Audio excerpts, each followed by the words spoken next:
Welcome to Crypto Daily. My name is Dustin Knaus, and be sure to follow our show wherever you listen to podcasts.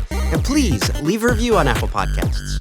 The state of New York is under a lot of scrutiny from crypto advocates lately, as residents are feeling like the BIT license law, which requires exchanges operating in the state to file a permit and incur expensive legal fees, is hurting the state. BIT license has forced companies like Cash App to not be able to offer Bitcoin transfer services to the state's residents, and causing some exchanges to not want to deal with the U.S. at all. This is all happening while New York City's mayor, Eric Adams, has decided to take some of his pay from the state in Bitcoin. And he was hoping to make the city a capital for crypto innovation. Billionaire investor Bill Ackman has called out the state, saying it needs to change its laws or it's going to force industry leaders in the crypto space to find a new home in other states. Ackman called the BIT license an absolute abomination and embarrassment to the state. I mean, he's not wrong.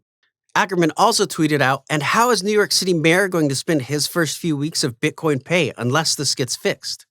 There's been no response from the mayor or the state yet. In Tennessee, James Powell has introduced another crypto bill to the state. The proposed bill would amend the current state code to add crypto, blockchain, and NFTs to the list of authorized investments for the counties, state, and municipalities to make with idle funds. On the same day he proposed the bill, Powell asked Tennessee lawmakers to consider forming a study committee aimed at making the state the most forward-thinking and pro-business state for cryptocurrency and blockchain, and to foster a positive economic environment for blockchain and cryptocurrency. Today, February 10th, North Korea has accused the U.S. of stealing funds and committing underhanded cybercrime. This, of course, comes just days after the UN has accused the North Korean government of conducting cyber attacks on crypto exchanges around the world. The United Nations brought up a report from Chain Analysis that says North Korea has hacked $1.8 billion worth of crypto from multiple exchanges around the globe. Of course, North Korea's foreign ministry claims to have debunked the UN's claim. Now it's time to turn our focus over to the world of NFTs. The tech giant Salesforce is looking to enter the NFT space.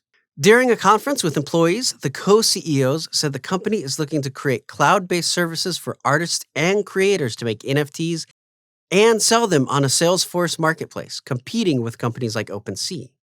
Salesforce shares rose 1.5% in extended trading on Wednesday to $225.40 after the news leaked. Speaking of OpenSea, new reports show that the platform OpenSea has been struggling when it comes to users lately. Over the last 7 days, the marketplace has seen a drop of 30% in its active users, according to data from Dune Analytics. The data also shows that their closest competitor, LooksRare, has also seen a decline in active users. Analysts are trying to figure out if this is from people moving to other platforms or if there is a pullback in the NFT market that's happening. But despite the drops in the users, OpenSea still saw $1.3 billion in volume.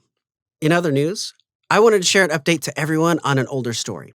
You may remember Melania Trump released some strange NFTs of her eyes. Well, I followed up with the project and it didn't do well. It fell pretty short of its expectations. Well, it turns out a new report shows that it did even worse than expected. The project sold for $170,000. But according to Blockchain, the wallet that purchased the NFT was the same wallet that created it. There's been no confirmation on who actually owns the wallet or why the creator would buy back the work. It honestly could be that her team was worried that the auction wasn't doing well.